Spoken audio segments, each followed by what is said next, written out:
నమస్కారం, మీ విశ్వసనీయ వార్తా వేదిక MSC News Telugu. Pulse Multi Speciality Hospital general medicine విభాగం నందు doctor Anwar physician, diabetologist, critical care specialist, general surgery విభాగం నందు doctor K Anand Goud, senior laparoscopic, laser and general surgeon doctor Teenu Chandish Kotla, MBBS, MS ortho, FIJR, consultant orthopaedic and joint replacement surgeon. Nephrology విభాగం నందు doctor T Ashwani Dutt, MD, DM, consultant nephrologist, doctor Arshida Mughal, consultant pulmonary and sleep medicine, doctor ME Suboor Sehroz, cancer specialist and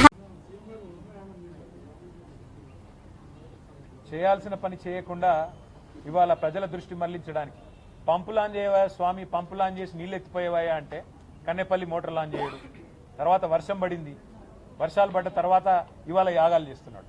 ఆయన బాధల్లో ఒకటే శ్రీనివాస్, ఆయన బాధ ఏమంటే నీళ్ళు ఇస్తే యూరియా ఇవ్వాలి, యూరియా ఇస్తే పంటలు పండుతాయి, పంటలు పండితే మళ్ళీ కొనుగోలు చేయాలి, కొనుగోలు చేయాలంటే మద్దతు ధర ఇవ్వాలి, ఆ తర్వాత మళ్ళీ బోనస్ ఇవ్వాలి. ఇదంతా ఇచ్చుడెందుకు, తప్పుడేక నీళ్ళు ఇవ్వకుండా ఎగ్గొడితే అయిపోతుందని చెప్పి ఇక్కడ నార్లాపూర్ పంపు లాంచ్ చేయడు, అక్కడ కన్నెపల్లి పంపు లాంచ్ చేయడు.